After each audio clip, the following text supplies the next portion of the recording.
Good evening, adventurers, and welcome back to the maze. I am the master of mazes, Carl. With me, as always, is the apprentice, Stephen. And we are welcome you back to MazeCast episode 14. This is our New Year's celebration. We are recording Hmm. this on Sunday. So this is the 28th of December. But with everything going on, who's going to get together on New Year's Eve? So, Hmm. anyway, this will be our New Year's celebration that we wanted to share with you guys. This will be our last podcast for 2025. Our next one will be coming sometime end of the week next week. So, just wanted to ring out the 2025 year with you guys and jump right into what's new over at the Maze. What's new at the Maze is there is an amazing article up right now in the Apprentice's Corner called Why I Love Hero Shooters and Why You Might Too, Hmm. written by our very own apprentice. That's why it's called the Apprentice Corner. So, Stephen, why don't you talk to us a little bit about this article that you wrote for us? Yeah, first off, I'll just kind of give a quick note. I did a little rework of the blog section on our site, just to clean up some of the UI. It was kind of clunky to have, the main blog, Scribbles and Scrolls, as we call it, and then the Apprentice Corner as two separate navigational buttons. I just Right. found myself going back and forth a lot because I'm working on the site, and I was like, this is kind of annoying. Let me make like a disambiguation page where you can just click blogs, and it's like, I want to read about the latest, Master of Mazes game. You click the Scribbles and Scrolls, and then the Apprentice blog is underneath that, and that's just kind of the blog for. It's D&D related too, but it's also everything else. So I made it a little Yeah. easier to get to there, and just kind of more, especially for mobile, if you're on your phone, just an easier way to get to those things without having to move your thumb all over the place and click on different things. Um, but yeah, I wrote an article about hero shooters. What's gotten me back into hero shooters is mainly Marvel Rivals. Dad's played that with me. I've been playing Yeah. the new season with my friends. They dropped Gambit and Rogue together. They're very fun. Deadpool's coming out soon. And Deadpool's going to be a support class, which I find very interesting as far as design Yeah. goes. We'll see how that goes, but really the article kind of delves into a hero shooter genre in general. I do talk about Rivals and Overwatch and even a game called Paladins, which probably nobody even's heard of. Um, I've heard but of it. it talks more about like in general what the hero shooter genre is and why I find it preferable to like more Twitch quick reflex competitive shooters, which is where I come from. I was always a Call of Duty, Battlefield, Halo player growing up. Yeah. And I still like those games enough, but I'm getting more and more into games that rely on strategy, coordination, Mhm. working with a group rather than just running around by yourself all the time. And and I even said in the article, it reminds me of what I envision a BattleTech game would be like. Because in BattleTech, for the most part, you don't take a shot and you're just instantly dead. You have time to react and reposition and move around. And that's kind of what a hero shooter is. Um, Right. in Marvel Rivals, if you're playing, most heroes cannot just die in one bullet. So it's like if you take a shot from somewhere, you can kind of look at where it came from, kind of coordinate with your team. Hey, I think they're over here. They're pushing, they're flanking us or doing this or that. And it's kind of more reliant on you having map knowledge, hero knowledge, ability knowledge to out position. It's like a chess game rather than, boom, boom, Right. boom, running around. So I won't spoil too much of it here, but I will say, it is kind of a more strategy focused game where reflexes are definitely nice, but it's not going to win you every fight. If you get outplayed, if you get outsmarted, you're probably going to lose, even if you're the best player mechanically in the world. Strategy reigns there, and as I don't know if it's because I'm getting older and I appreciate that side of it more, but this is kind of a sign of the times for me is like I'm finding myself getting back into turn-based RPGs and back into hero shooters and Mhm. battle arena games like Deadlock, where again all of them, skill and reflex are definitely something nice to have. Um, just outthinking your enemy and just knowing more about the flow of the game and understanding the mechanics of the game is really where you're going to find your strength. So if you're into Overwatch, Overwatch 2, or Rivals, or any other hero shooters out there I don't know about, give that a look. I had fun writing it. Yeah. Yeah, we have a link for it in the show notes for you guys to go over and check out the article. It's really a really well written article, very well thought out. I think Stephen did a great job on it. Thanks. Leave some comments. Leave some comments on what you guys think of the article, on what you think about hero shooters. If there's a hero shooter that we didn't mention here, drop a comment to us and let us know because we would definitely like to check it out. I mean, we're always going to look for new games and Hmm. things like that. And I mean, that's how we find out about games that kind of fall off the radar if they don't have a bunch of marketing behind them, like a Yeah, Marvel yeah, or a YA or something like that. I yeah, mean, word of mouth is how they get out there. yeah, yeah. And chime in on the Discord too. I do check the comments Yeah, on the site as much as I can, but Discord, I mean, obviously it's built for it. It's easier for me to get a notification on Discord. I can respond on my phone. Um, yeah. I'd be interested to see what other people think as far as a hero shooter, maybe like a certain IP or franchise that you would like as a hero shooter. That's kind Yeah. of why Marvel Rivals was interesting because when they said it was coming out and they were like, "Oh, it's going to be Marvel Overwatch," I was like, how's that going to work? Like, how is Spider Man going to compete with somebody like the Punisher if he could just shoot him? You know. But Yeah. I think they do a pretty elegant job balancing a lot. I Now, think it's you I know, think it's a great game. if you've played recently, Rogue is very strong. My buddy Josh has like just had an absolute panic attack every time we play a Rogue because she's just so powerful.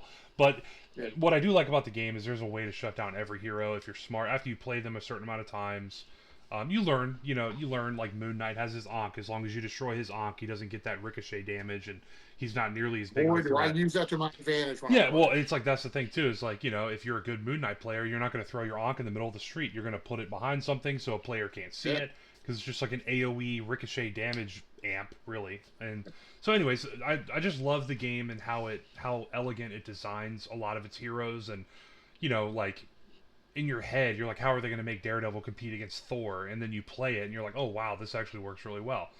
Yeah. So, anyways, just check that article out. Check out hero shooters in general. I think a lot of people like me when Overwatch came out. I was like, I don't know about that.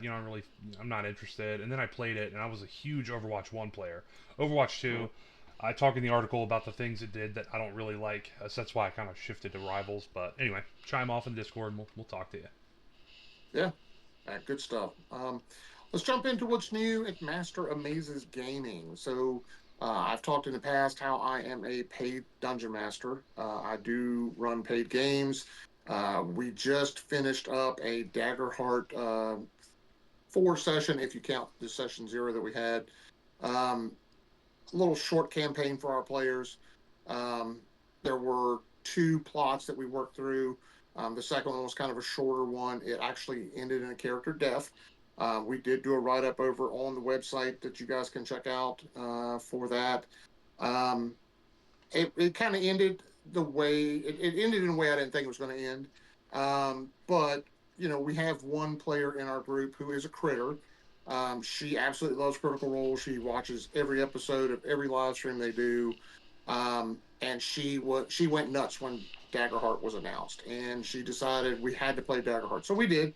And she was the first one to walk away, saying, this just isn't the game for me. I like 5e better. So at the end of our Daggerheart session, which was on the 19th, we decided that we were going to go back to 5e. So we will be starting a new 5e D&D campaign this coming Friday, January the 2nd. They have talked about an Egyptian-based campaign, basically based off of my conversations with them and my nerding out over the Kingdom of Keshanar Kickstarter that has recently successfully got backed. Dave and some of the guys from the publisher went over to Egypt, met with some Egyptologists and things like that to basically study up more on Egyptian culture, Egyptian theology, things of that nature to make this game as authentic as they can. And their excitement for the game has made me excited, and I guess that has been passed along to my players. So they have decided they want to do a Kingdom of Keshanar 5e game. So we are going to basically start out. Right now, I think the talk is that they are going to be siblings. The 3 players at the table are going to be siblings. They're going to be from a royal family, and one of them is going to be picked as the successor to their mother or father, whoever might be in charge of the small kingdom that they'll be in charge of. But I've got some plot twists I've already come up with for them. So we're going to start that game this coming Friday. So that's going to be a lot of fun. I did just get reached out to by another person to run another D&D 5e paid game. So I'll be setting up some preliminary talks and discussions with the players involved through a Discord channel or maybe a live feed of some kind, like maybe a Zoom call or something where we can all talk. maybe do a session 0. This one is going to be also an in-person game, so that's pretty exciting. So we'll pick up another paid game. So we will keep you guys posted as more comes out about that. Um, and then Steven and his significant other and a couple of friends are looking to run a game as well. So I'll Yep. probably will be running 3 games at some point here in the very close future. But Let me ask you something real quick. You said the yeah, one player character died session 3 or session 4 if you include session 0. Is that the yep. quickest player death you've ever seen? It is not. I actually had a player die one time before in the very first session of the game. We had a session Oh my 0, god. and then the very next game, in the first hour, that character was dead. That character Wow. did something really stupid. They did it. They basically did the one thing you never do, which is they separated the party. Mm. This person was a thief and decided they were going to sneak out on their own at night while everybody else was asleep at the tavern, and they were going to go out and pickpocket. Well, they pickpocketed the wrong person. And I roll randomly for these things. Is this person aware? Are they not aware? Is this person an NPC, or are they just some Joe Blow? Mm. And he pickpocketed a high level cleric, and this high level cleric was of a not of a good god, and this idiot picked something that out of the pocket of this person that he probably shouldn't have gotten a hold of, and he got tracked down. And rather than just kind of trying to throw himself on the person's mercy or make some kind of deal or something like that, he decided to fight. Dice didn't go in his favor, and he was dead session 1. Did the So he had to party roll was in so you said he snuck out at night. Did the party at night while the when he rest of the was party was asleep. so when he was fighting for his life, was that all done just between you and him or did the party know about that? Yeah, Just nope. between you I, and I him? basically I took him out of the room, and we role played through it separately. Took about 30 minutes, and then I came back. I told everybody else this may take a bit of time, so have some drinks, snacks, watch a little TV, whatever. And I came back, and He's dead. I'm like, okay, he's got a real new character. So, and That's of course, that well, I mean, I'm a big fan of, you are free to do whatever you choose at the table, mm-hmm. but you're not free from the consequences of your choices. So if you Sure. do something stupid, odds are you're going to pay for it. It may not be in a way that you expect or hope. Yeah, yeah. I mean, I feel Um, like that is, to. I guess this is like a question for or like a kind of a theory question, but like obviously DMs don't want to kill players if they don't have to. That's no, not like that's not the point. The DMs are trying to make the situations fun. They can yeah, be scary. They want there to be like a real threat, because the worst feeling when you're right, watching a show is like knowing none of the characters are going to die. It almost makes it like, right, well, what am I? What is there? I'm not going to be on the edge of my seat because I know no one's in any real danger. right, So like you want right. that danger to exist, but I feel like when a player just like makes all the wrong moves and dies early, it's like, man, that's got to Well, I make mean, people there's be like, oh damn, that sucks. Like, so but just like in a book or a movie or what have you, there's good character death, there's bad character death, or senseless character death. right. A good character death, a party member sacrifices himself to close a gate or hold a pass while the rest of the party Mm-hmm. escapes with their life. Hodor mode. Good part. Good, yeah, yeah. Hold the door mode. I mean, great. And that's a good, solid character death if somebody wants to exit that character to introduce a new character, or that Mm-hmm. person's going to exit the campaign because they're moving or something, what have you. Bad character death, like the one I just described. This person did For something nothing. Yeah, stupid, literally for nothing. and and just I tried everything I could to give them an out, and they wouldn't Are take you it, and it's sure? just. Are you doubly sure? Are Yeah, I you mean, sure like, that's what you you want know, to he's do? a thief. It's like, yeah, go out there and steal stuff. But then it's like, when you've bit off more than you can chew, spit it out, man. Like, Yeah, you gotta know. beg for mercy, whatever you got to do. But Yeah. you know, Anyway, you can't fix I stupid. was But just anyway, curious. yeah. So let's jump into some TTRPG news. There are a couple things on the horizon, even this late in the year. One took me by surprise, which is that Penguin Random House has announced that in 2026, the early part of 2026, they are going to be releasing 2 new D&D workbooks. These are going to be set up specifically to help players and dungeon masters workshop through various parts of a D&D campaign. They will be releasing these books. The first one is going to be they're going to come out at the same time.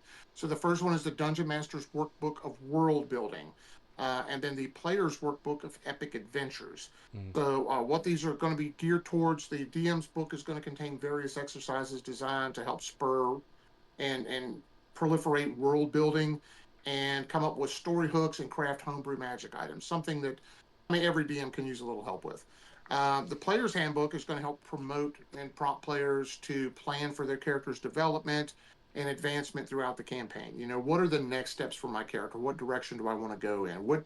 How do I see this character growing and becoming a contributing part of the society of the world they live in, right? Hmm. Those are both scheduled for release in May 5th. The retail price set for those books right now is $26. That to me is kind of about half what the going cost of a hardback book I was about to is. say that seems really So cheap, right? yeah, so I mean the average book right now is going for $50 to $60 for a hardback book of 140 to 150 pages. Hmm. So I'm guessing that these are probably going to be smaller. I'm thinking maybe probably under 100 pages. If it comes in over 100 pages, it's really going to surprise me. Hmm. But there's no word on whether or not it's going to be a softback or a hardback. I'm assuming softback Yeah. just based off of that price point, but we'll have to wait and see. But we'll have a link for that in the show notes for you guys. Also, EN World is reporting again about all of these clues and things leading to the possible release of a Dark Sun World book in 2026 sometime. We talked about this a few weeks Mm-hmm. ago. I played Dark Sun back in the day during second edition. I still have the box set sitting over on my shelf where it's collecting dust because nobody plays Dark Sun that I know of. Even though I think it's a great campaign world. I mean, if you like Mad Max and apocalyptic worlds and you like Dungeons and Dragons, mash those two up, and that's what Dark Sun is. And I think it's a great campaign setting. I would love to see them do something with it. Everything does point to it. The EN article basically states, you know, hey, they basically grabbed up the IP again and went through the USPTO to make sure that they re-registered that IPO with them. The Unearthed Arcana subclasses were all geared specifically towards Dark Sun, like the Gladiator and stuff like that. And then, of course, they released the Scion class subclass recently and another Unearthed Arcana. So that to me says definitely there is some work behind the scenes on Dark Sun. Um, I'm thinking it'll probably be something along the lines of just like a world book or a source book like they did with Spelljammer. But we'll have to wait and see. I'm definitely interested to see what they do with it, even though, quote unquote, it was a problematic world because of slavery and all this. Um, it'll be interesting to see what they do with it. So we'll keep our eyes and ears out for that. Hopefully, we'll see that maybe in 2026. But Steven wanted to talk to you guys about, in TTRPG news, the top TTRPGs of 2025. There Yeah. was an article released by GameInformer.com where they kind of go through the list. So, Steven, did you want to run us through that? Yeah, run us through the top five, and I'll speak a little bit about one of them because it interests me. But so top five, I hope I pronounced this right. Cohors Cthulhu Yep. is a game that's out. I've never even heard of this, but I haven't either. looking at their website, it's a Modifius game. Sorry. Prometheus, Um, yep. it's one of their games. I went to the site, looked around. It looks very interesting. It is Lovecraftian. Obviously, a lot of the creatures are Yeah. nautical, weird, deep horror style things. Looks pretty interesting. I've never heard of it before this list. Um, the next one on the list was the Cosmere RPG. They dropped I don't know if this is this year, but the Stormlight Handbook is the one that they have on the list. I don't know how far the Cosmere RPG spans in the terms of Sanderson's works, but I think in my articles before I've mentioned Mistborn and the Way of Yeah. Kings Stormlight Archive set. His fantasy is incredible. I mean, there's some of the best fantasy books I've ever read. Um, so I didn't even know there was a tabletop game in the Cosmere, in the Sanderson Cosmere. I had no idea. So that looks very fun. I definitely want to look at the player handbook of that. Maybe depending on what other kind of literature they have on it, look at that because again, I love every single series I've read from him has been fantastic. I haven't read any of his books, but I did hear about it last week through the Eldritch Lore podcast, which I watch every week.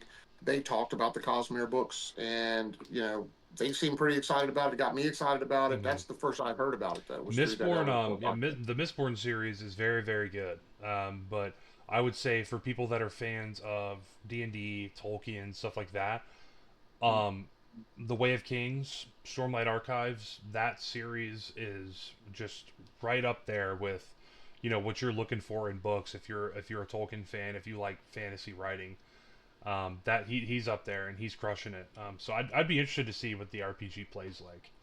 Another game called The Crooked Moon. I'll be honest, I've never even heard of it. I mean, It says it's a folk horror role playing game. It looks very interesting. The sounds like their handbook and their player book is 600 pages long, which is wow, huge. holy Um, cow! and a lot of people that are talking about it say it's just a really comprehensive and refreshing take on D&D. My assumption, just by looking at a lot of the artwork on their site, is that it's horror themed. Yeah, Just I don't know how it plays in terms of combat, but it looks very interesting. I have a note in that I to mean, look at that one. just reading the article, it's really wild because it's Yeah, like you can play monks who spread plague with your touch, jester warlocks, Frankenstein-esque barbarians. I mean, this is yeah. crazy. Instead of elves and dwarves, you get the role of scarecrow-like Scarecrows. harvestborn, fierce werewolf curseborn, or ghoulish graveborn. So Wow. sounds interesting. I'm definitely going to check out the. You know me, I am the man that has every handbook and plays 0 games. So I cannot wait to buy this handbook because it just looks really cool. I love the artwork. It Um, includes a 350-page adventure that takes yeah, full advantage of the quirks and hobby. and Wow. I'm I'll get into my resolutions later, but one of them is to try to not be such a cynical shithead all the time. But but but how come this is a 600-page book with a 350-page adventure built into the book? But if I'm going to WotC for books, it's like you get a 250-page book with nothing you actually need to play in it. That'll be $70, please. And it's like, Well, okay, I mean, I don't know what the price point is on this Crooked Moon, but I am going to do a little research if it's because sixty I dollars or definitely, less, I'm gonna have a lot of questions. I'm gonna have a lot of I, questions for yeah, Watson. I just So, whatever. But it looks really. well, I like the style. I and yeah, me too.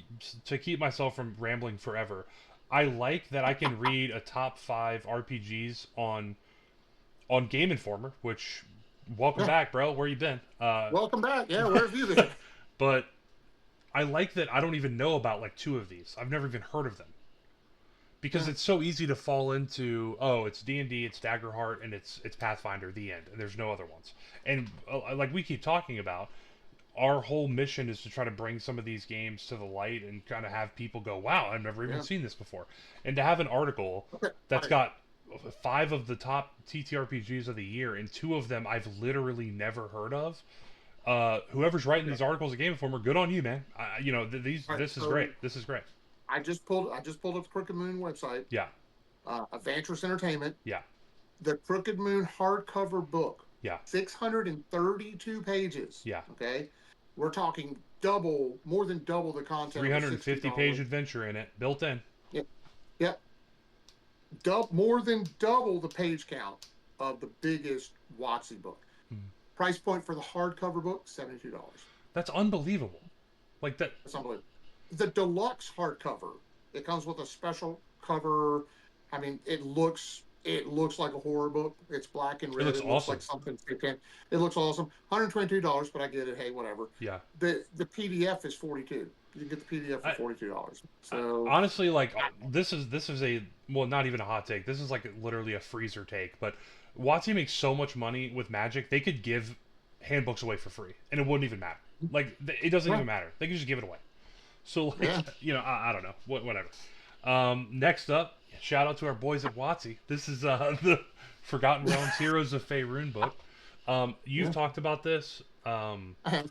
I like the artwork a lot. To be fair, the Yeah. Heroes of Faerun. I think there was like I don't know if it was a collector's edition or some edition, but we had featured pictures of that edition of this book a Mhm. while ago now. Yeah. But the artwork in that is freaking awesome. It is So great artwork. now you can tell me, what is the difference between like 5e and Heroes of Faerun? What's the difference there? So So Heroes of Faerun is going to basically be it's still 5e. So it's still same rule system. It's going to be based off 2024 rules. Sure. But it's going to basically give you new subclasses, new feats, new equipment, because 5e isn't already crunchy enough. Let's go Hmm. ahead and throw some more subclasses in there, some more feats and some more equipment. Um, but it's going to basically be kind of geared towards lore enthusiasts. I consider myself a lore enthusiast. It's going to delve into a lot of the D&D, a lot of the deities of the realms, Mm-hmm. some of the forgotten empires, like the Netheril Empire and all Mm-hmm. that. So I think there's a lot to this book. I'm probably going to wind up picking up a copy of it just for the material in it and the Mm-hmm. lore. I mean, it's probably definitely worth the price point they've got set on it. Yeah, So yeah. We um, are lore nerd. I mean, like I said, Dad knows a lot about D&D, but I am a lore hound. I like anything yeah. that has lore I could get into. I mean, the fact that I know Gandalf's Maiar name, so when people call him Gandalf, I get a little mad. Shows you how much of a dick I am. Like I love, like I love lore, and it's not to be a gatekeeper. It's to just these worlds are so awesome. Yeah. I want to know as much as I can know about it. Yeah, and the average player for D&D knows just the surface stuff. There's so much that goes on Well, below I'm learning. the I mean, surface. when I came into this Yeah, project, I knew some about Faerun because of you and of games like Baldur's Gate and stuff. But you really get into it and like the ancient history and stuff. Like, I mean, it's a deep well, you know. yeah. When Anyway, we play our game, you will find out how deep the lore yeah, can yeah, I get. hope so.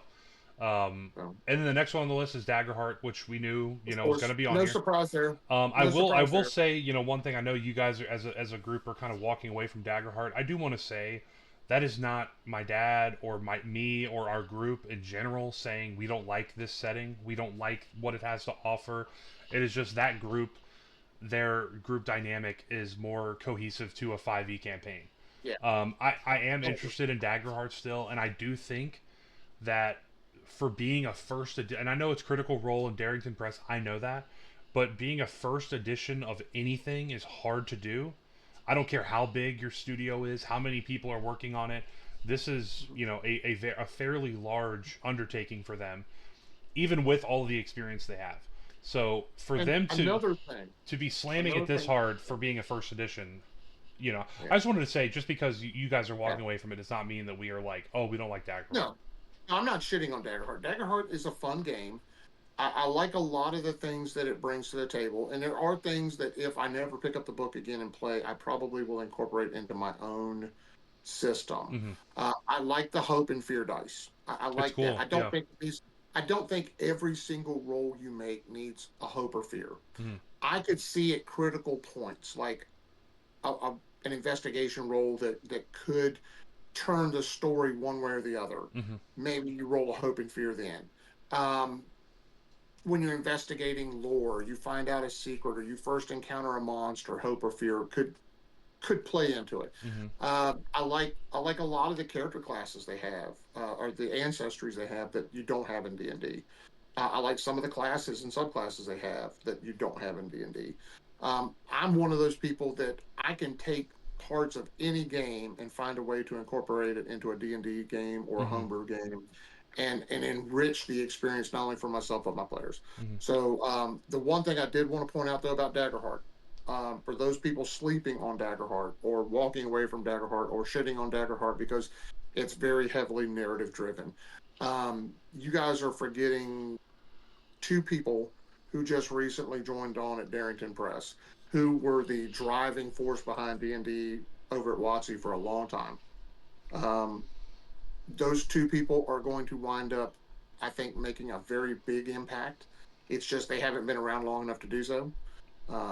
But Hmm. I do believe that come 2026, when they've had a chance to get in there and kind of dive into things and learn the system and start making contributions, we're going to see some pretty big things coming out of Darrington Press. Maybe not I just agree. Daggerheart.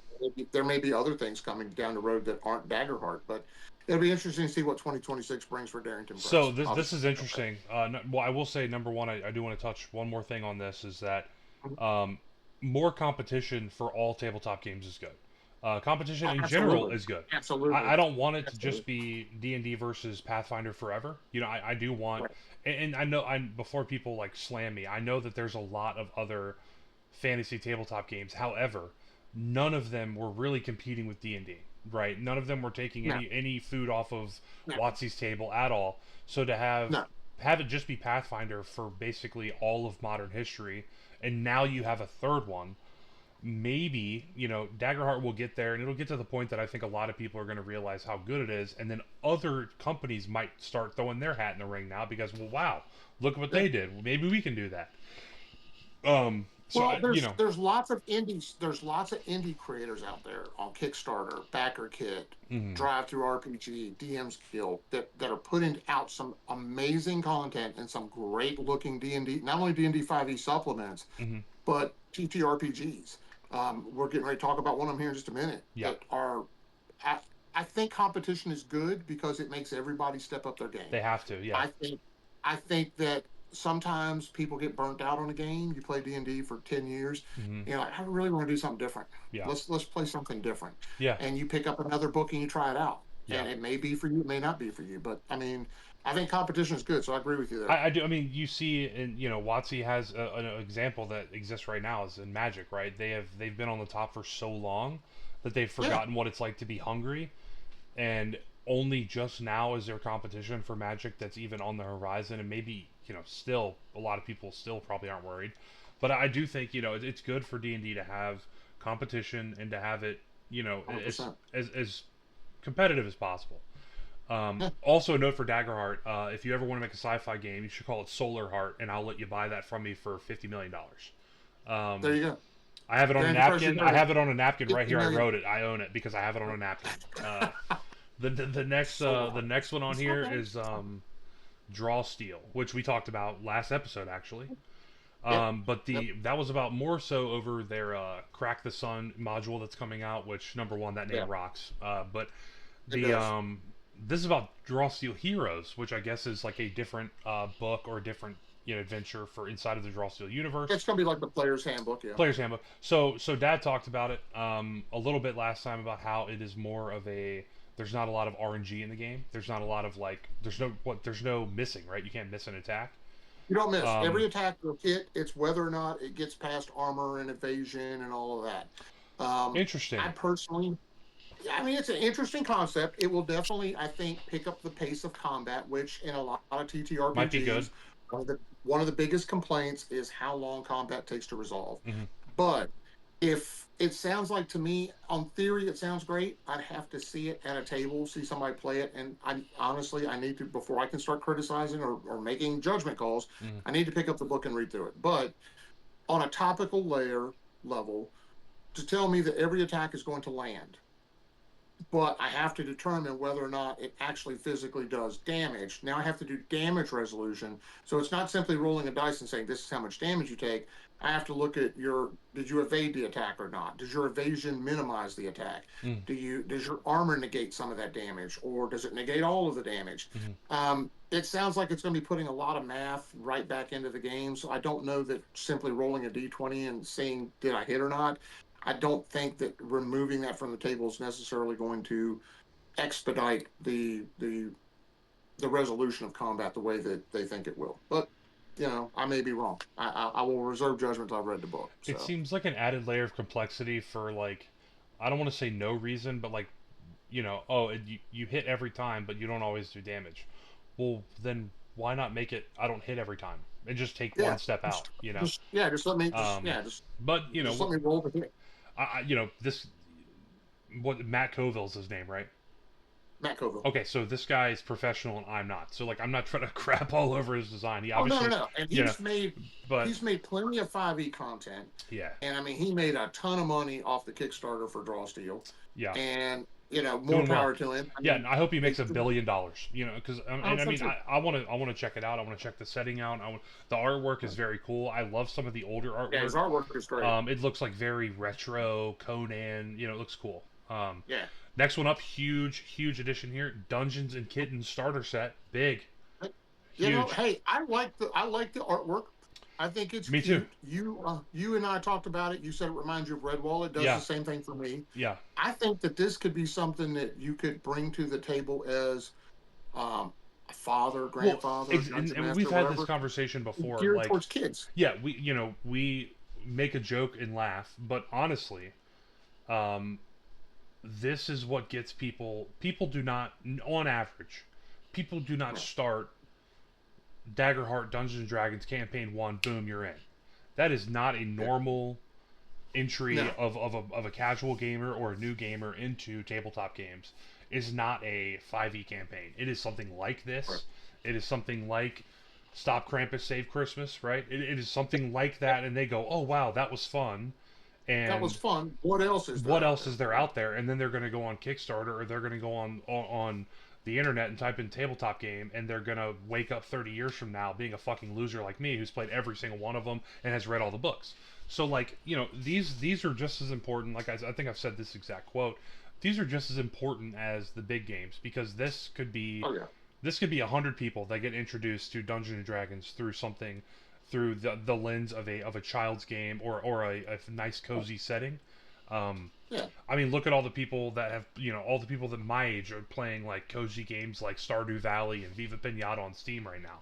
It's unbelievable. Yeah. But that could be one more guy that plays Baldur's Gate 3. So I'm never going to That's true. say that that silly game doesn't deserve the same No, place at the same table that Baldur's Gate 3 is at. These absolutely not. games, That's a gateway that leads to bigger things. So. well, I mean, and like also, you have to remember people that are going to play games like this are also the same. Like this is the same community. Like I don't want people to feel Yeah. like the community should be splintered between entry level games and Now, hard games. it should be inclusive. Tabletop Community is games, big. yeah, tabletop games. They're a niche community already. So like, why then split yourself off from like Yeah. a giant group of a subset of players in the same community as you, just because the setting or the aesthetic is a little bit different? Like, I don't care Yeah. if you like tabletop games, whether it's Starfinder, Dungeons and Kittens, or Satchel Quest or whatever. Yeah. I like you are one of us. So Yeah. I don't care what that's you play. Just it play. doesn't matter. Just Yeah. and anyway, so that's out. Hey, if it's your game, if it's your bag, and you got a kid that wants to get into it, do it. Yeah. It looks very fun. The next one up is Exodus. It's a traveler's handbook, so I guess it's like a player's handbook for that setting. Yep. Um, Looks like. looks pretty fun. I mean, sci-fi again. You got Starfinder out there. You got some 40K stuff, but it seems like sci-fi is kind of maybe a little bit slept on in big tabletop games. It seems like a lot of the Yeah. big ones are fantasy. Yeah, This they one say looks it's a interesting. sci-fi D&D system using the same base rule system but with unique classes, gear, and other systems to introduce a fascinating universe in humanity's distant future. So is this based on 5e rules? It It seems like doesn't. it's at least very similar, but Hmm. players control a traveler hunting down lost remnants of ancient technology that will let you confront the Celestials, titanically powerful beings that are distant descendants of ancient humans, having evolved So into something entirely Celestials new. like in the Marvel? Literally like the Marvel Celestials. Wow. So Okay. like trying to gauge like what the power level is here, it's kind of hard. Yeah. Because I don't know if you're going to become like this sci-fi super space ninja Jedi guy, or if you just get to talk to these celestial people, as I like mean, a it's plot got device. potential. It's Hey, got potential. I think any game that is interesting and has replayability value has potential. Yeah, and there's not enough science fiction based They're games real. out I there in mean, my. really, I think we've had that conversation. There's like there. I mean, obviously Starfinder. There's There's some I mean, you've got 40K stuff. Starfinder, which we're getting ready to talk about again in a minute, but Some you've got 40K Starfinder, stuff. you've got 40K, you've got That Rifts, you've Stargate. got That Stargate one's coming back, right? Stargate one's coming out, which looks awesome. I mean, that's got a revitalized television show that's coming out, which Yeah. could help that. You've Fallout, got the TTRPG. Aliens. Well, Yeah, let I me mean, ask you there's this: so many things going on. do you consider Fallout sci-fi? Yes. I've had that conversation with people before because I do, even though it's mostly A based little. only on Earth. It's mostly based only on Earth, but there are aliens in the game. Aliens, Are not yeah, that's canon. yeah. You've got robots. You've got It's futuristic interesting. weapons. Fallout's almost like its own genre because like it Yeah, blends so many things together. because But it's an apocalyptic role playing game right, with elements of science fiction to it hmm and alternate history, right? So hmm yeah, it's I mean it's definitely its own thing. right. And I think Modicus did a great job with the RPG. I have that book on my shelf. I've played it. It's a very fun system. And then next on the list is one that I actually backed on Kickstarter. We have talked about before on the show, Legend in the Mist. That one is a diceless system. You don't roll dice to resolve actions in combat. It's a shared cooperative narrative with your game master. So that looks like a lot of fun. So when I get that Kickstarter fulfilled, we'll share that with you guys. Next one on the list is Starfinder Second Edition. The player core book is coming out. That bad boy is 450 pages. So that's another big thick book. Paizo is really big on putting out big books. The Pathfinder core book for the player, I think, is 400 pages. So it doesn't surprise me this one comes in at 450. But Starfinder's a good game. It's just, and I've played it. I've played about 20 sessions in a game in a campaign that was run by a guy who really knows Starfinder inside and out. It's just super rules crunchy for me. My character sheet is like 5 pages long, and it takes a while to resolve combat. So it's a crunchy system. But if you're into science fiction and you want lots of alien species and you want lots of high tech gear, that's definitely a game for you to check out. So you guys should definitely check out Starfinder. Hmm. And I think that is it for that list. Yep. So we are going to jump into some Kickstarter stuff. So super excited about this. I posted about it on Instagram, Hmm. but I got my fulfillment of the Oathhammer TTRPG. Oh yeah, So with cover art by the illustrious Justin Gerard. the man. His he is amazing. So just for size comparison, you guys can see just by me holding this, it is not the size of a standard like a D&D rule book. Hmm. For those of you who are familiar with Shadow Dark, that's a very small rule book, about a little over 300 pages. This is the Oathhammer book right next to it. So roughly the same size. I mean, if you put them side by side, they're almost identically the same size. Hmm. Some great artwork. I've just started flipping through and reading through the book. So I'll have a review about Oathhammer coming out a little bit later, probably the next couple of weeks. I think But I did want to share. we've been talking about Oathhammer since like episode 3, I think. Yeah, I backed this about 8 months ago, I think. Yeah, I think it was our So third episode. yeah, so it comes with this really awesome rigid cardboard foldable map Very for the cool. setting. The Ostrich Isle. Ostrich Isle. Um, Very old school looking map, Love something it. that you could definitely put up. I I'll love probably put it the anyway. whole style. Like Gerard's art. By the way, I'll put up a link to his website, and I'll probably flash some art like that. I mean, his art. I told Dad. I mean, we have been like Gerard fanboys since this whole Yeah. project started. His art is probably some of the best fantasy art that's out right now. Like it is Yeah. so good. It's So, so good. so this is actually the artwork for the interior cover of the book. Fire. It's a great Love it. combat picture. I love this. This is going to get framed Love it. because I backed at the High King tier. I got that. Well, I got a second print that I didn't know about until I opened the package up completely. Oh, dude, the Goblin's sick. Yeah, so it's like some kind of a shaman or maybe Yeah, a yeah. guide of some kind. Reminds me of And then you got dwarf. the dwarf like So, warrior there. yeah. That goblin with the So, wolf head reminds me a lot in Warhammer Fantasy. There's goblin wolf riders, and instead of yeah, having cavalry, they ride wolves. they ride wolves. Man, his art is so cool. His art is so distinct. Like I could see that Very distinct. you could just see his art somewhere, not labeled, not anything. Go, oh yeah, it's a Gerard print, like 100%. Like you just Look know. at you see it, you know who it is. His stuff is It's very so distinct. good. Also, He like has a style all his own. yeah, and Perfect like and for shout out to his TTRPG. wife too. I think her name is Yeah, Annie. I hope I get that right.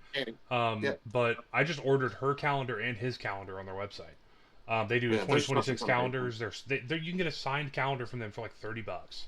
Yep. Um, I've they're got a great. signed I've got a signed print. I've shared on my IG account and my Facebook account. I'm Hmm. looking at it right now. It's sitting here in my Hall of Games. It is a canvas print called Eye of the Beholder, and it is a I beholder know the one attacking you're a talking party. about. Yep. It's fleeing a city. I will actually a little picture's gonna pop up here, Okay. and yep. So the apprentice will work that in for I'll us. make it happen. That is an amazing print. I've got a second print from him. I've got to get stretched and framed. Hmm. That I will put a print in here, and so you guys will see that. Well, his art is amazing. It's perfect for like any kind of fantasy TTRPG. Hmm. I am glad that the fine folks over at Broken Blade Publishing used him for their art Hmm. because he is amazing. I think it's going to lend volumes to that art. Well, it's got like Um, such charm, like just like the way that he makes his characters look. I mean, it is a very timeless. It's not a yeah, very sharp and like some fantasy art. I get into a lot of fantasy art, and his is up there. And then you get to some that's just like it's just so dark and yeah, I don't know. It's just his has like a certain style, and even though there's combat happening, it's just got a really cool charm to it. I like. I've always liked it. Yeah, his stuff is great. Hmm. The second Kickstarter we want to talk about is one that's delayed.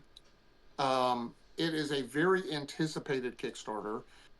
We are talking, of course, about the Dungeon Coaches DC 20. Hmm. I backed that back in February of last year, and we have actually played through the PDFs of the version point 8 and point 9. Hmm. We've done some role playing at our table with it, kind of role tested it. We like it. Um, a lot of people on Reddit are kind of bashing Alan, saying that this was a money grab, it was a scam. He made $2.25 million on his Kickstarter, and he has nothing to show for it except a couple of PDFs. I want to come to Alan's defense. Alan strikes me as a very nice guy. I've never spoken to him personally, never met the man. But I have watched all of his videos.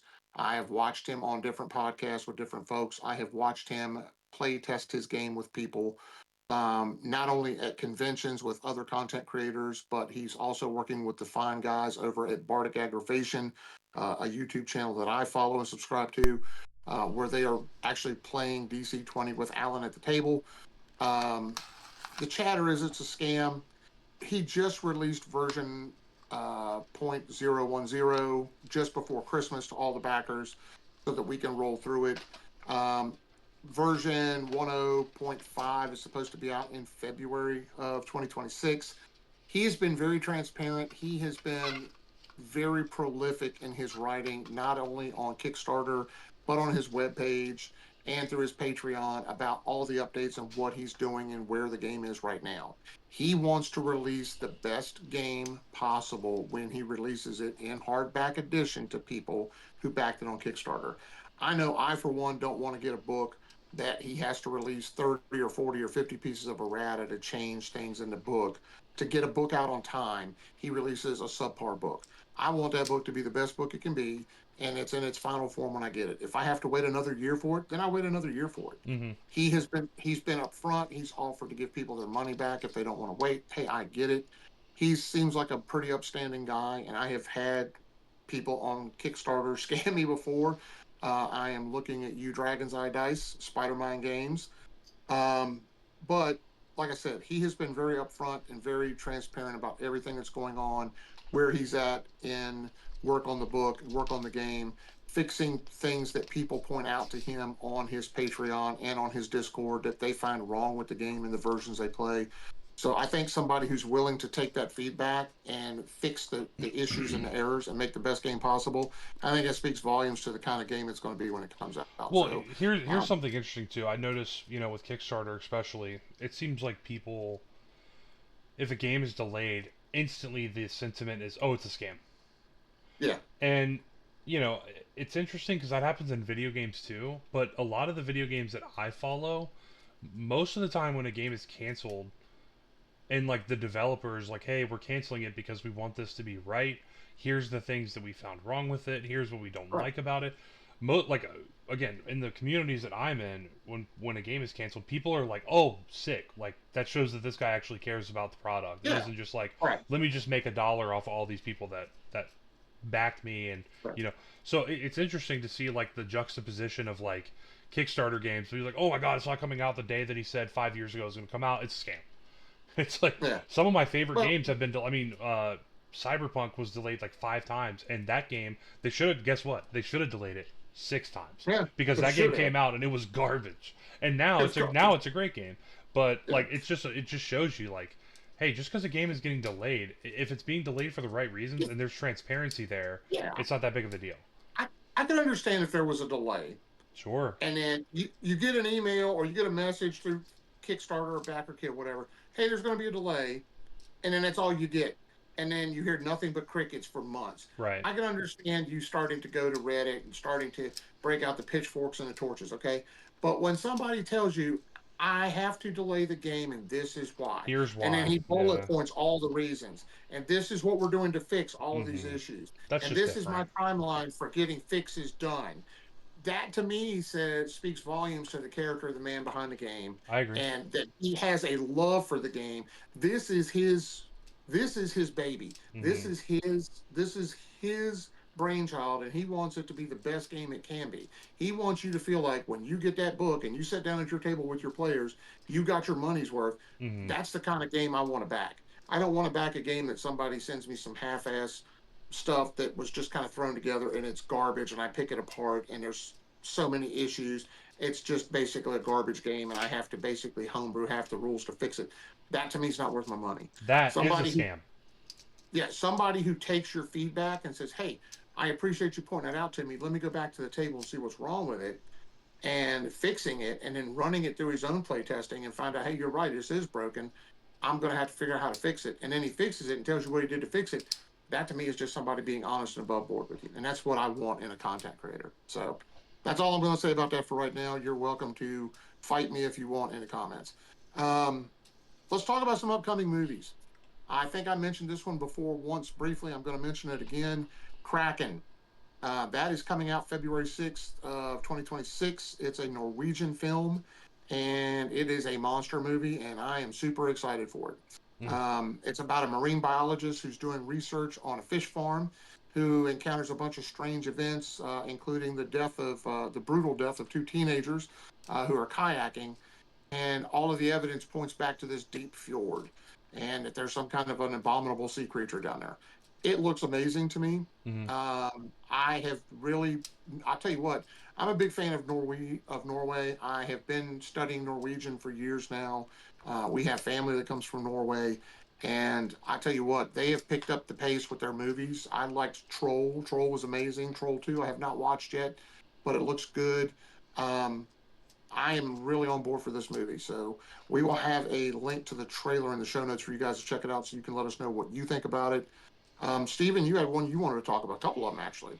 Yeah, I'm gonna drop some curveballs in here too, but I want to start with the Bride, which is a story about obviously the Bride of Frankenstein. Um, Mhm. Director is Maggie Gyllenhaal, which is interesting. Christian Bale Yeah. is going to be the monster. Who So He has that worked with Maggie before on shows. yeah, They worked so in Batman together. I think it's going to be interesting. I'm trying to remember. I know who plays the bride. I can't remember who it is right off the top of my head, and I don't want to search it right now. Mhm. But she's also a famous actress, so it A seems like it couple is of a a couple of the stills it's I've seen from stacked. it look Yeah, and it really looks good. really good. It looks, I'm hoping it's going to be a banger. Because kind of piggybacking off of that, the Netflix Frankenstein from Guillermo del Toro was incredible. Holy cow, was that It incredible. was If very, you very haven't good. seen it, please watch it. Do yourself a favor and watch it. Yeah, it was incredible. Guillermo del Toro, like I said, with movies like that with really cool monster design and stuff, he is usually the guy that I'm like, oh, he's gonna crush it. Yeah. So looking forward to that. He's also it's been brought up that he was looking at the Creature of the Black Lagoon as well, which Oh, that I, would be if awesome. somebody was to do it right now, he'd be the guy that I'd want to do it because I know his creature Yeah. design would be really really cool. Um, Yeah. and then that kind of springboards me into Dracula: A Love Tale, which is coming out in February in North America.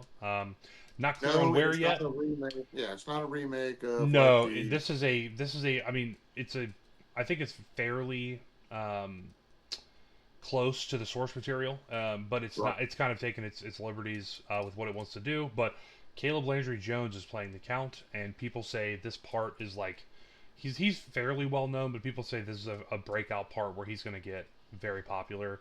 Okay. And just the teasers I've seen are incredible. Um, my This is already curveball, shown over in Europe, right? it is, yeah, it's been out for a little bit over there. It's coming over here in February. People have already seen Okay. it and they say it's great. So it's not just like Sundance like review garbage where everyone just says everything is the best ever. These are real Right. people that have seen it. My curveballs. Okay. Um, I don't know how many people that are going to watch this know what an SCP is. You might know what an SCP is. Do you like the? It started out online. SCP stands for Secure, Contain, Protect, which Hmm. is it started out as I guess like a reoccurring blog, and now it's Yeah. like a whole internet like community where a lot of it is there's this organization that contains a lot of very strange anomaly style things. Right. Um, all kinds of wild stuff. If you want to go down like the biggest rabbit hole of all time, Yeah. YouTube. Just Google or YouTube SCP. Yeah. I mean, There are there's so many SCP oh videos on dude, YouTube. it's like and there's like I mean, SCPs up to like 9,000. Where like one of them's just a box where if you put it on your head, uh, you come when you take the box off, you're a completely different person now, and like just Yeah. stuff like down to like artifacts, all the way up to like gigantic monsters that are as big as the universe. So it's like it is just everything sci-fi, very interesting stuff like that. Well, there's a bunch of movies, short films on YouTube that I like a lot. Evan Royalty is the YouTube channel that makes them. Hmm. A lot of his people probably don't know because a lot of the characters that play in his shorts all usually have military masks on. They have night vision stuff where you can't really see their face. But if you know like Operator Drewski or like Wendigoon and all these people on YouTube, they're usually the characters in his shorts that you just never see their Okay. face. Um, but there's a few really really good ones, and one just came out recently that's like a spiritual successor to those. The original one, if you've never seen, there's three that I would recommend. One of them is called SCP Overlord, and it is Yeah. incredible. And then there's one called SCP Dollhouse, which is incredible. And they just dropped another channel, but the guy has worked with them before. If you just search SCP Dark Meridian, that came out like 2 weeks ago. Um, these short films are better than most live action like industry films that come out. Overlord is like an incredible film. The cinematography is Yeah. awesome. It's very clear that these guys like they were YouTubers and then they kind of were like, well, let's see what we can really do with like a good crew. Yeah. And so if you're into like SCP sci-fi kind of strange anomalistic style things, the SCP series again, if you just look up SCP Dollhouse, Overlord, or Dark Meridian, I think is what it's called, or Black Meridian. Sorry, Black Meridian. Those are excellent sci-fi shorts. I mean, I think one of them, most of them are like 30, 45 minutes. They're not like hours and hours. They're short. So, Good stuff. So let's talk about some video game news. Fallout 5. mm-hmm. Um, Not really new so much as just the studio designer director over at Bethesda, Emil Pagliarulo. I'm sure I'm pronouncing his name wrong. Hmm. Says that he would be happy with a game that would be successful as previous installments and gives fans what they love. He says he would love to have a game that fans could play for 600 hours. Um, Me too. I want that too. It's been 8 years since Fallout 76 was released. That was released in 2018. Mm-hmm. Um, and then, or yeah, 2018. And then you had, so it's been almost 8 years. And then you had Fallout 4 was released in 2015. So it's been 10 years. Yeah, So we're overdue for a Fallout series or a Fallout game. And quite honestly, with the show out right now, as popular as it is, us get on that, Bethesda. Where are we at? yeah. I I will mean, say, why they do we did not have a release release. date? They Why released an do we not have a expansion. release date? They released an expansion for 76 that includes the Fallout show characters in it. So like the ghoul is Mhm. literally in 76 now.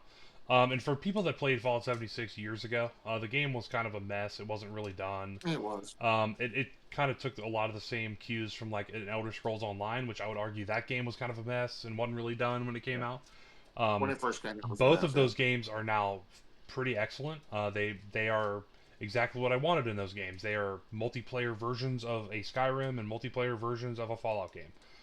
There's Yeah. tons of content. There's tons of customizability of your character and of your kind of your the way you play.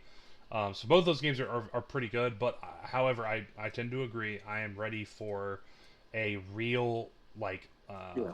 like a flagship Fallout game, not a Fallout Yeah. this or that. I want a Fallout 5. Um, And you know what? Let's go somewhere outside of the U.S. What about Canada? What about Mexico? What about Europe?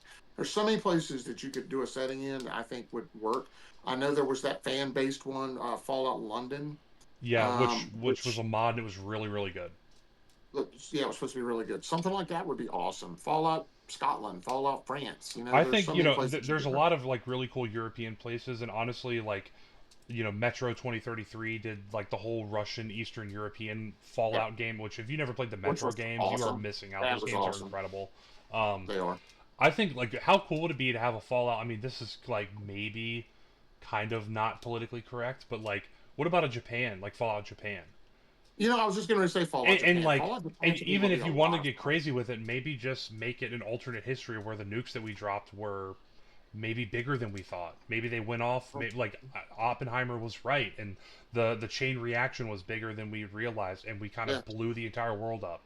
And now yeah. it's We like, pollute it. We pollute the air. We and pollute the think of oceans. like just the, I mean, number one, it's already a sensitive subject, but then make it an alternate history where those nukes really did what Oppenheimer was afraid of, change the Yeah. entire world, and like that Fallout game from square one has a much more, like the tone is completely different Yeah. because now this happened in real life. You can, I mean, Yeah. this is a real thing. So like just the weight of that is going to be so different from like another Fallout game where you're in Boston, bebopping around, listening to Nat King Cole walking down the road. I mean, this like it's completely different.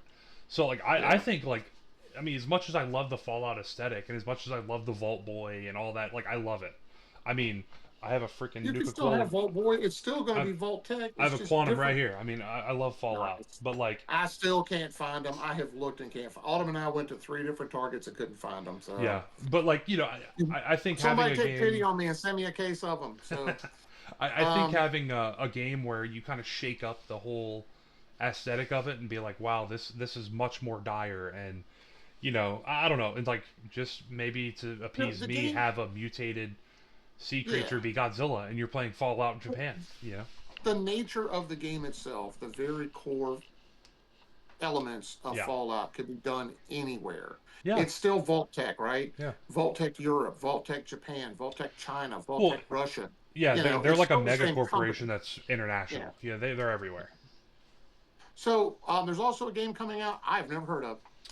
Stephen brought it to Yeah, my attention. A game called Solasta. Solasta. Solasta, Uh, I don't know how to say it, but yeah, yeah. it's basically a game a lot like Baldur's Gate. I've never so I had it in my wish list. Never When heard I of found this article, I went on Steam and I'm looking at the first one, and it's like this is in your wish list, and I'm like, oh, it. I had always Oh, assumed it was like a space game just by the name, I guess. Um, yeah. but it is a role playing fantasy role playing game. Looks a lot like a Baldur's Gate. The game came out in 2021 with its last expansion, and it's $7 right now on sale. But it looks Price point's right. again, the game looks a lot like a Baldur's Gate or a Divinity, you know, Original Sin. Mm-hmm. I'm assuming it's kind of its own universe, its own deal, but it looks very, very good. And the second game comes out in March. I think March 12th was what I saw on Steam. What Good. I will say is the first Solasta had its own built-in dungeon maker, which I mean, not to, I love Baldur's Gate, everybody knows that, but that game, you know, after you play like 5 or 6 playthroughs, you've played a good guy, you've played a bad guy, you've played an in-between guy, you've played a melee fighter and a magic user and a ranger. You know, those games, it's like, okay, I feel like I've done everything. And they're not as Yeah. dynamic as a real tabletop because, you know, the game has to be made by a group of developers. It's not infinite, you know. Right. But a game, I feel like Solasta kind of found a way to maybe get a lot more replayability out of it because when you're done with the game, you can play this dungeon maker mode where you make your own map and make your own areas for players to explore. And there's a download, so like you can jump in the library and say every week you could go in here and say I want to play a new dungeon inside of Solasta One. You could just click download, and play the dungeon. Somebody's made it, and you know that. I mean, I can't imagine how successful that would be in a Baldur's Gate game. So the fact that that's been in this game for 3 years, that makes me more excited to see what the second game is going to offer. It Yeah. does have 4-player co-op, just like Baldur's Gate, and also it has full controller support, like Baldur's Gate. So it's like this game is doing a lot of the same things, and I feel like maybe just because it's not a huge name, like I didn't even know what it was. So Yeah. yeah, again, the first game right now is on sale for like $7. Second game's coming soon, so it might be instead of diving into a Divinity 2 playthrough, it's going to take you like 100 hours. Check this out. Do some custom Yeah. dungeons, have some fun, roll a character, and see what it's I about. mean, $7 can't go wrong. Can't go It's a wrong. great price. I'm definitely gonna check it out. Hmm. So let's jump into our extra loot segment of the MazeCast. Yep. What was your favorite nerd gift for Christmas this year, Steven? I wish I had brought it down here. Well, so Dad got me a bunch of Universal monster characters or figures, which they're all right here on my shelf. Check that out. It's Frankenstein. I got Frankenstein. Creature and Dracula as well, which is awesome. But I'll tell you one that really shocks me about oh, check this out. You haven't seen this either. I got this from Nana and Donnie. Can you see that? Godzilla Chia Chia Pet. Pet Godzilla? Yeah. That's awesome. I didn't Yeah. even know that was a thing. Yep. That's awesome. Um, so one cool thing, Madison's mom got me. It is a mug. It's a coffee mug. Hmm. and you can put coffee in it and everything. But the Yep. outside of it is Lego studs, so you can build onto your coffee mug. You That's can put awesome. little characters on it. It's like every once in a while you can just change out your whole thing. So she got me a bunch of little characters to put on it. But That's uh, awesome. yeah, it's like you could put like little Santa Claus Lego on there, Christmas time, take it off and do like Easter Bunny and shit. Batman scaling up the Yeah, side of a I mean, building. yeah, it's cool shit. So I just thought that was so unique. I've never even seen something like that I before. haven't seen those either, but that does sound So awesome. that's very cool. I love that a lot. Okay. For me, I would have to say it was definitely the horrified D&D game that Stephen gifted me for Christmas. That was pretty awesome. Mm-hmm. But my wife, who's always looking for creative things to do for me for Christmas, said, "Hey, you've got a bunch of unpainted plastic and miniatures, and why don't you pull out some of them for me and I'll paint them up for you?" So she has been for the past several weeks painting miniatures in just a frenzy. She has painted me a sea serpent that is amazing that I have still got to assemble. We painted it unassembled, so we could paint it up really well, and I'm going to assemble that. I'll have that on an upcoming MazeCast. I'll show you that. She's painted me some other miniatures, some bears. She's working on an owl bear for me now. She painted up a dwarf warrior and a couple other things. So things like that that I can add to my repertoire and to my traveling attache for my games is always awesome to have painted miniatures to throw out on the table. So that was definitely my favorite nerd gifts for Christmas. Stephen, what was on your holiday movie watch list this year? I have like the same few that I cycle through. I mean, I always have to watch the original Rudolph the Red-Nosed Reindeer every year. Have to do it. Yep, I love the Polar Express. yep, I always watch Krampus with Adam Scott. mhm, It's just such yep. a good movie. And I love Fat Man with Mel Gibson. Yep. And So I then, have Fat Man in my Netflix queue. I haven't have you ever watched it watched? yet, Have but you I'm ever going to seen it watch it. before? I have not, but I'm going Oh, to dude, watch it probably it's tomorrow. so good. That Yeah, it that looks good. movie's great. And then I always do Christmas Vacation every year. Yep. Yeah. So for me, it's I watch Rudolph the Red-Nosed Reindeer, Charlie Brown Christmas Special, Mm. and then of course Die Hard. Yes, it's a Christmas movie. I watch A Christmas Story. That has to be watched on Oh Christmas yeah, I Day. forgot that one, but yeah. Yep. It's a Wonderful Life. I watch Mm-hmm. that one every year. That's a big classic for me and the wife. And then I watch National Lampoon's Christmas Vacation. I watched that last night. And then I watch Bing Crosby's Holiday Inn. I love that movie. Though Mm-hmm. you could argue that's not really necessarily a Christmas movie. It's kind of a movie about an inn where they celebrate all the holidays, including like New Year's and Christmas and all of basically everything, Valentine's Day and everything else. But it's kind of become a tradition for us to watch that around the holidays. So that was what was on our watch list this year. Um, so in closing, with it being New Year's and this being a New Year's show, um, resolution time. Stephen, what is your New Year's resolution going into 2026? I have a few. Um, Okay. so next year I am making the call right now. I will play a D&D campaign with you. Um, Okay. I have the group that we've been talking about trying to get into it, and how I want it to work inside of Discord and virtually, and how I can maybe add some assets to that so we can kind of play with some visual stuff. Hmm. That's one of them.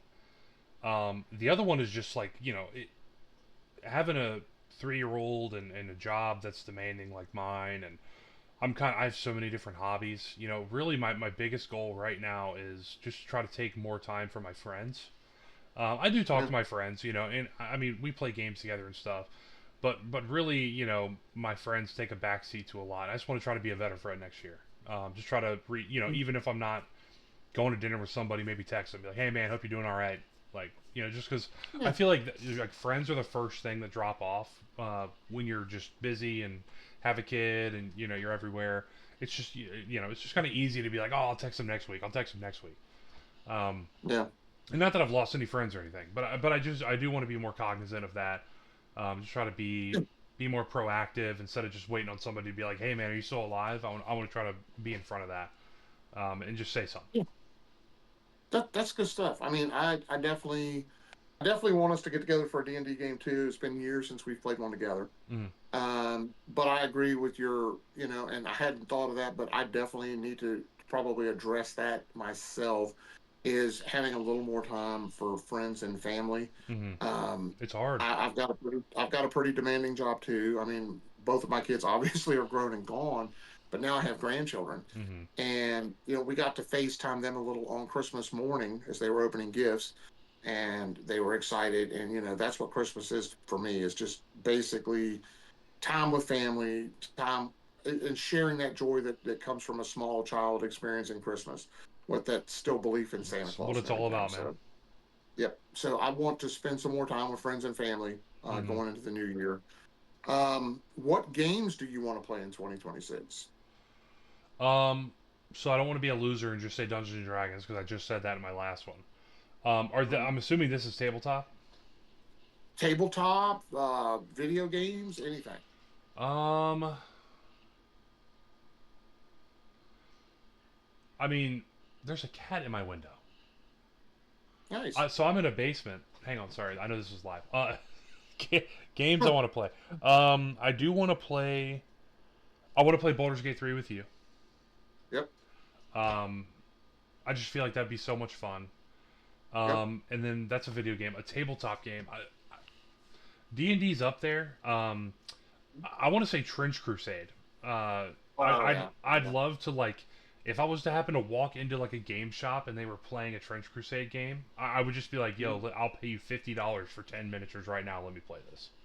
Yeah. Um, so those are the ones that are usually circling around in my brain. Yeah, I would say I'm definitely looking forward to getting deep into the rules with Oathhammer, because that's new and I've been pretty vested in that since day one. Mm-hmm. I have 3 books sitting on my shelf right now for the One Ring, that I have started reading Ooh, I through, forgot about that. and, and I'm excited about the One Ring. I would like to try to find a group to just dive into that and play a few sessions to see how it works out. Hmm. Um, Video games, I definitely want to play Baldur's Gate 3. Yes, I'm the only person on the damn planet that hasn't played it. Sorry, guys. But I definitely want to play that in 2026. Yep. I would like to play. I would definitely, I hadn't thought about it, but now that you bring it up, I was looking at some Trench Crusade miniatures. And I happened across a Trench Crusade Facebook page and kind of went down a couple of rabbit holes in that.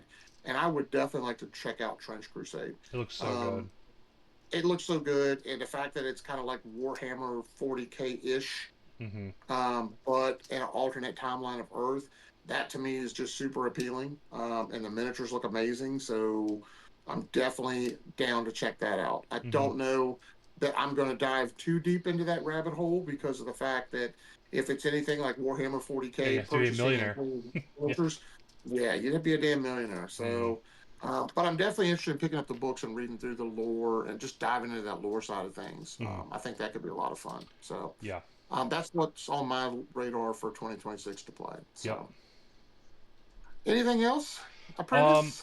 Actually, yeah, I did want to drop. Dad and I have kind of talked about this off camera, but I think the MazeCast is going to move up to a weekly episode, probably Yeah. next year. There's just so much. I mean, this has already gone an hour, and we try to keep these episodes to 30, 30 to 45 45 minutes. minutes. And the whole reason that we had the Lost in the Maze editions were that so we could go for an hour. And it seems like the more and more we get into this and the more we get our fingers into more industry news and more topics, it's like every episode's getting to an hour. Which Yeah. I'd love to sit here every night and talk for 5 hours. I could do. That's not a problem. But editing and trying to make videos more digestible for people, I think the Mhm. right call is to do a weekly episode. Yeah. Um, I agree. so I don't have a January 6th we're gonna do it. I don't know. But probably start looking every week for more content from us. Yeah. We are diving into some more shorts as well, not just Yeah. weekly MazeCast episodes.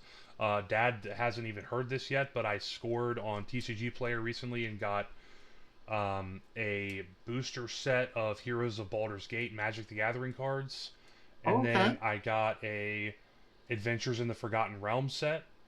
So Okay. these are older Magic the Gathering sets, but they're harder to find.